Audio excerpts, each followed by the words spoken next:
นี่เบิ่งนี่มันมึงกินสิมาบ้วยอ้าวบ้วยนี่เอ้ยคักๆเลยกินปีศา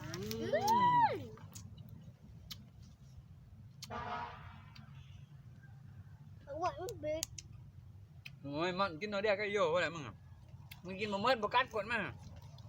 มันกี่อย่างมันเลยมันไม่ย่างหรอกเอาย่างมันอยู่นี่ดีกินจะได้บอกนะแล้วมันแดง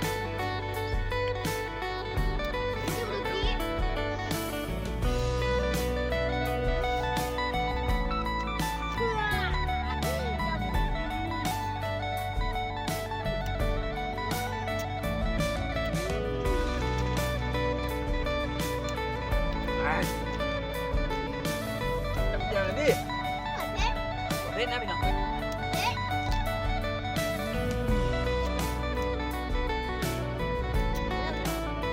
ักก็พี่น้องเว้ยข้างกุ๊กได้เนี่ยตัวเด็ดตัดไปเข้าอีกมันเลยเนี่ยข้างกุ๊กรู้ไอ้หัวบัวมันนี่ไอ้หัวมันเนี่ยเว้ย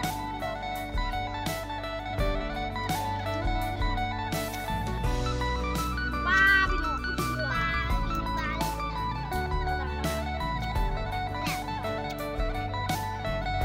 พอบรถ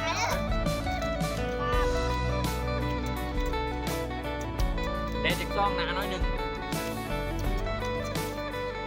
ทำเสียงคนเสียง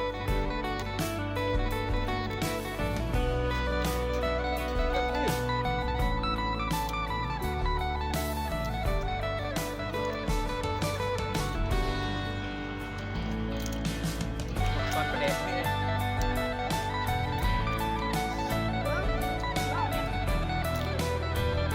พี่น้องจะได้ไม่เสีย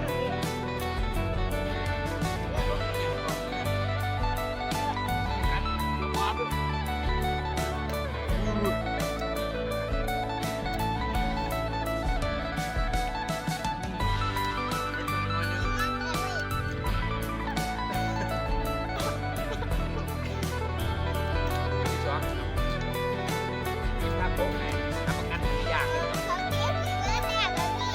มันเรียบ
กัดไปกินหมูมัน ดูนี่กัดบุ้มเบิด ซ้ำนี่ก่อนพี่น้องเอ้ย เออ เดี๋ยวเราจะขึ้นเอากบขึ้นน้ำม่วงก่อน เออ คลิปหน้าจะพอกันไหมเด้อพี่น้อง เออ ฝากกดไลค์กดแชร์ด้วยดิ เราก็เลยก็แก่ กดติดตาม เ